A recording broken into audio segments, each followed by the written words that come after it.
Hi அனைவருக்கும் sweet வணக்கம்.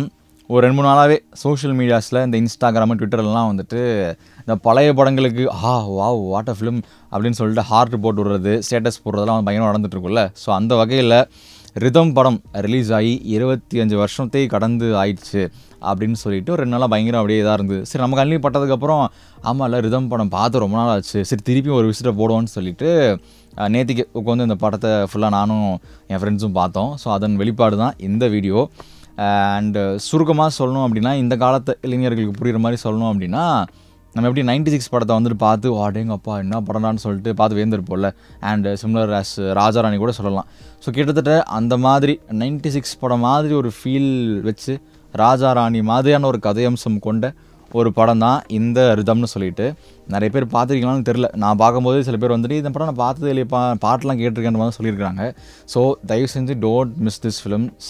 ரொம்ப அழகான ஒரு சூப்பரான படம். இன்றைக்கி இந்த படத்தை பற்றின சில பல ஃபேக்ட்ஸு, அதுக்கப்புறம் நான் இந்த ரீவாட்சில் எனக்கு பார்த்த சில பல இன்சைட்ஃபுல் விஷயங்கள் இதுதான் நம்ம வந்துட்டு பார்க்க போகிறோம்.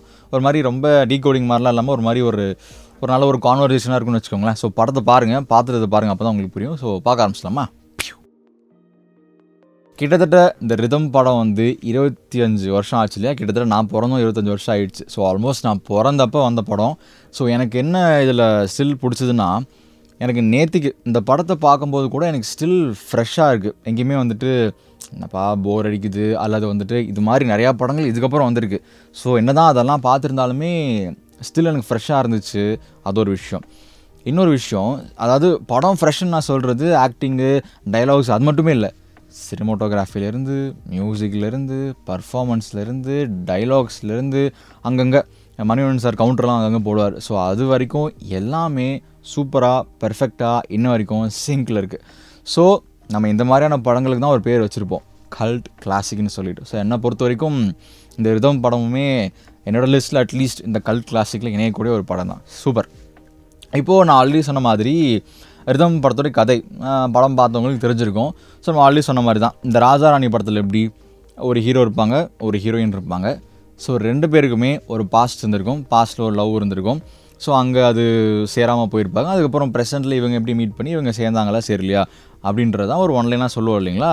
இதை வந்துட்டு ஆல்ரெடி கலாய்ப்பாங்க, எப்பா இது வந்து மௌனராகம் மனைவி சார் அப்போயே பண்ணிட்டார், அதை தான் உருட்டி ராஜாராணின்னு மாற்றுறாங்கன்னு சொல்லிட்டு. பட் எனிவேஸ் ரிதம்லேயும் கிட்டத்தட்ட ஒரு மாதிரி இந்த மாதிரியான ஒரு கதை தான். ஆனால் இது கொஞ்சம் பியூட்டிஃபுல்லாக அழகாக ஒரு ஒரு கவிதை மாதிரி கன்வே பண்ணியிருப்பாங்கன்னு வச்சுக்கோங்களேன்.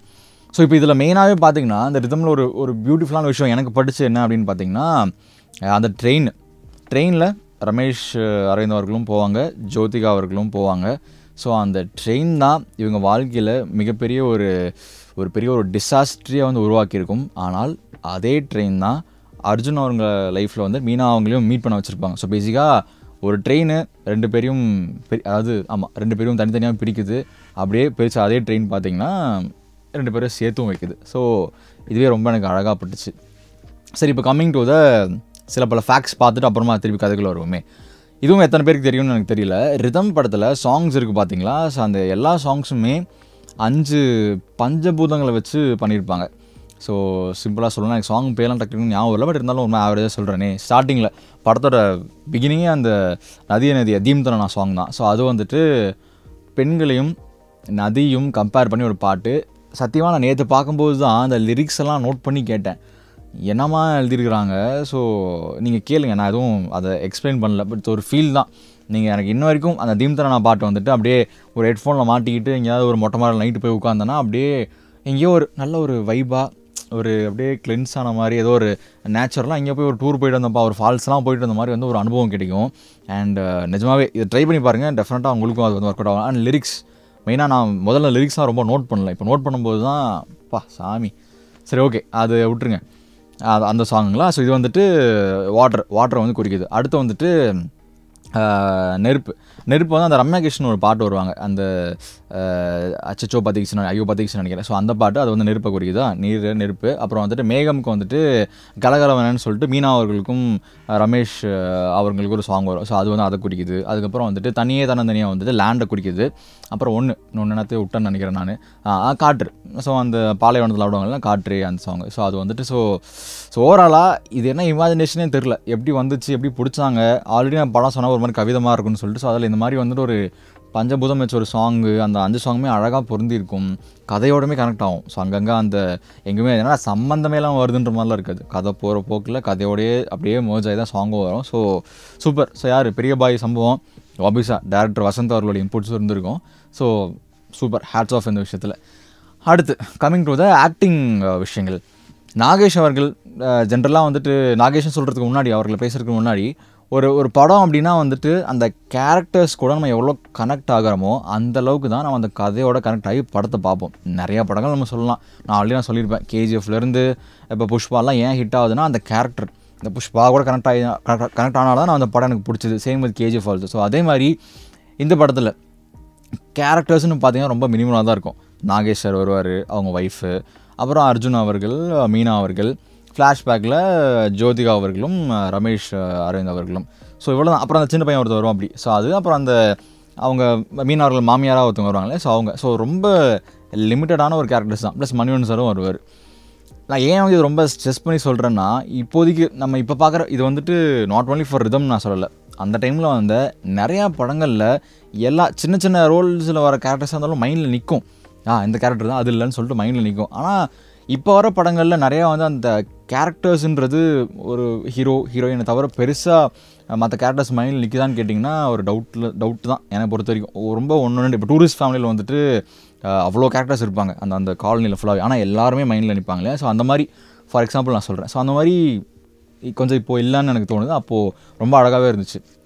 நாகேஷ் சார் ஆரம்பிச்சு இல்லைங்களா. ஸோ நாகேஷ் சார் வந்துட்டு ஃபுல்லாக வரும்போதே வந்து அந்த டைலாகோடு தான் வருவார். அந்த நம்ம ஊர்லாம் பில்டிங் படுக்க போட்டுருவாங்க, இங்கே வந்து பில்டிங் வந்து நிப்பாட்டிருக்காங்கன்னு சொல்லிட்டு அவருடைய கவுண்டர்ஸ் அங்கங்கே. அப்புறம் பின்னாடி ஒரு இதில் ஒன்று வரும், மீனா அவர்கள் வந்துட்டு அவங்க வீட்டுக்கு வந்துட்டு உள்ள பாத்ரூம் சும்மா கழுவு போவாங்க. ஸோ அப்போ போகும்போது வந்துட்டு பார்த்து அது சும்மா பேக்ரவுண்டில் தான் கேட்கும், என்ன தண்ணி கொஞ்சம் மஞ்சளாக வரும், பார்த்து பயந்துடாத அந்த மாதிரி வரும். ஸோ அங்கங்கே நாகேஷ் சார் அவருடைய ஜோனில் வந்துட்டு சூப்பராக பண்ணியிருப்பார், அந்த ஒரு அப்பான்ற ஒரு ஜோன்லேயே. ஸோ அதே மாதிரி அவங்க ஒய்ஃபும் அங்கங்கே அவங்களுடைய அந்த வருத்தத்தை ஒரு மாதிரி சூப்பராக கன்வே பண்ணியிருப்பாங்க. அர்ஜுன் சார் சொல்லவே தேவையில்லை. எனக்கு பர்சனலாக நான் அர்ஜுன் சார்னா மைண்டில் வச்சுருந்தது வந்துட்டு அவர் என்ன ஒரு ஆக்ஷன் படம் தான் பண்ணுவார், ஒரு வந்தா ஒரு ஃபைட்டு மாசு, ஆளே பயங்கர ஒரு கராத்தே மாஸ்டர் மாதிரி இருப்பாருன்ற மாதிரி தான் மைண்டில் இருந்துச்சு. பட் ஃபர்ஸ்ட் டைம் இந்த படத்தை நான் வந்து இப்போ தான் பார்த்தேன். நானும் ஃபர்ஸ்ட் டைம் பார்த்ததே ஒரு 4 years 5 years அந்த மாதிரி தான் இருக்கும். ஸோ மறந்துட்டேன். ஸோ ஸ்டில் அவரோட பெர்ஃபார்மன்ஸு சூப்பர் தான். மீனா அவங்க இந்த ஹோம்லியாக இந்த கள்ளக்கம்படம் இல்லாத ஒரு கேரக்டராக சூப்பராக பண்ணியிருப்பாங்க. ஜோதிகா அவர்கள் ஆஸ் யூஷுவல் அவங்களோட ஜோனில் நல்லா துருன்னு அது கொஞ்சம் இப்போது இதில் சொல்லணும்னா ஒரு மாதிரி என்ன லூஸ் ஹீரோயின் மாதிரி எப்படியே வராங்க பேங்க் போகிறாங்கன்ற மாதிரி அது மாதிரி தான் இருக்கும். பட் எனிவேஸ் இருந்தாலுமே வந்துட்டு அந்த ரோல் அந்த கேரக்டருக்கு என்ன தேவையோ அதை சூப்பராக பண்ணியிருப்பாங்க.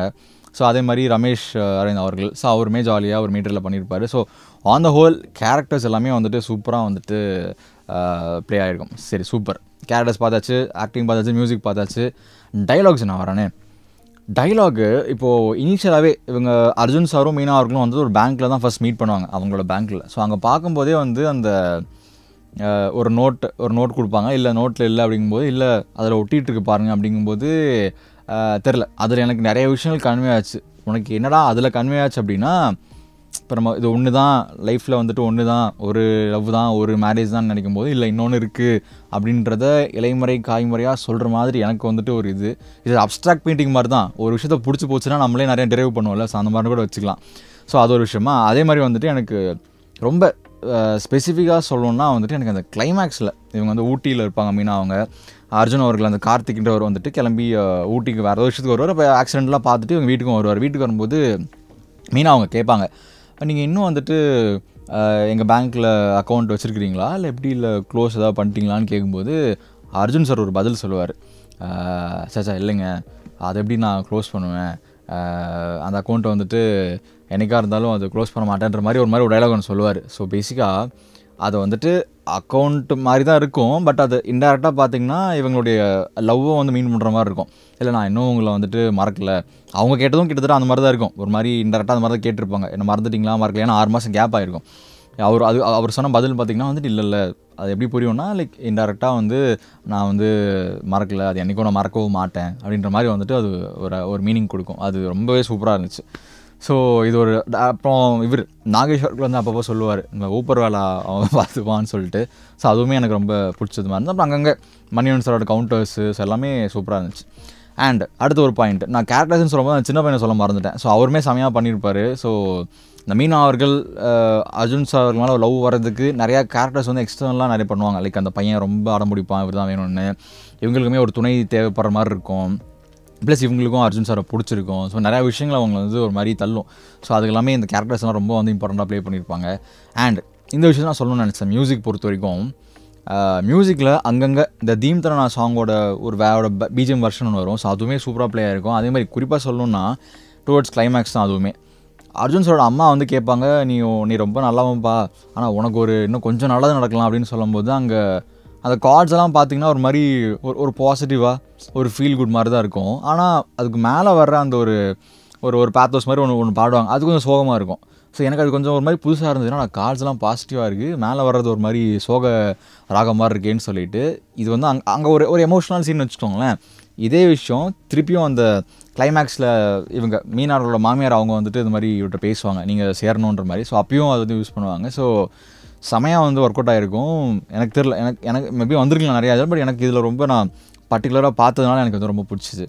அண்ட் அந்த கிளைமேக்ஸ் இவரோட அந்த ஒரு என்ன ரிவீலிங் சீன், பேசிக்காக இவங்க வான்னு சொல்லுவாங்க, நீங்கள் 2 பேர் சேரணும்னு சொல்லிடுவாங்க. எல்லாம் முடிச்சதுக்கப்புறம் இவர் சரி அர்ஜுன் வந்துடுவாருன்னு பார்த்தா இவர் ட்ரெயினரி கிளம்பிடுவார். ஐயோ என்னடா போயிட்டாருன்னு சொல்லிட்டு எல்லோரும் சோகமாக போகும்போது அப்படியே அந்த ரயில் அப்படியே போகும். அதில் அந்த தீம் தனா பீட்டோட தீம் தனா அந்த இது சொல்லும் போது எனக்கு ஒரு மாதிரி ஆகுது. ஸோ செமையான ஒரு ஃபீல் குட் சீன். ஸோ இதுதாங்க, நான் பேசிட்டே இருப்பேன். வேறு சினிமோட்டோகிராஃபி அப்பயே சொன்னதோட்டங்கப்பா அதை சொல்லவே மறந்துட்டேன். சினிமோட்டோகிராஃபியும் வந்து செமையாக வந்து ப்ளே ஆயிருந்துச்சு. எஸ்பெஷலாக சாங்ஸ் எல்லாமே தீம் தனாலேருந்து எல்லா சாங்ஸுமே, அந்த 5 சாங்ஸுமே வந்து மேக்கிங் வைஸ் செம்மையாக இருக்கும். வித் அதே மாதிரி அந்த ஃப்ரேம்ஸ், அந்த லொக்கேஷன்ஸு ரொம்ப ஒரு மாதிரி சேம் தான். 96 எப்படி நம்ம வியந்து ஒரு மாதிரி அடடாடான்னு பார்த்தோம்ல, ஸோ அந்த மாதிரி வந்து இதுவுமே பக்காவாக இருந்துச்சு. ஸோ ஓவரால் இதுக்கெல்லாம் காரணம் வசந்த் அவர்கள் தான் இல்லைங்களா. ஸோ நான் அவர் தான் டேரக்டரு. ஸோ அவருக்கு செம படம். என்னை பொறுத்த வரைக்கும் ரிதம் படம் ஒரு கல்ட் கிளாசிக் தான். என்னோட அந்த ஒரு ஃபீல் படம், ஏன்னா இந்த மாதிரியான படங்களை வந்துட்டு பார்த்து முடிச்சதுக்கப்புறம் ஒரு ஃபீல் வரும்ல, நான் படம்டா அது அப்படின்னு சொல்லிட்டு. ஸோ செம matter. So on the whole rhythm is ஒரு என்ன சொல்கிறது, ஒரு ரிதம் மாதிரி தான்.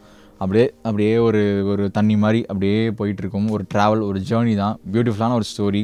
இந்த ரொம்ப பரபர அட்டுமீல் கன்று இந்த சத்தத்துக்கு நடுவில் ஒரு ஜாலியாக ஒரு வீக்கெண்டு இல்லை ஒரு ஈவினிங் மாதிரி ஒரு நைட்டு மாதிரி 7 மணிக்கு போட்டுக்கு வந்து பார்த்திங்கன்னா நைட்டு தூங்கும் போது அப்பாடான்னு ஒரு நல்ல ஒரு ஃபீல் குட்டோட நீங்கள் வந்து தூங்கலாம். ஸோ படம் ஆல்ரெடி பார்த்துட்டிங்கன்னா சூப்பர் தான். ஸோ நான் வேறு எதாவது நான் சொல்ல மறந்துட்டேன்னா அவ்வளோ இப்போதைக்கு வேறு ஏதாவது தோணுச்சுன்னா அப்புறமா சொல்கிறேன். ஸோ தேங்க்ஸ் ஃபார் வாட்சிங் திஸ் வீடியோ. மீண்டும் நாளை வேறு வீடியோவில் சந்திக்கிறேன். தேங்க்யூ, பாய்.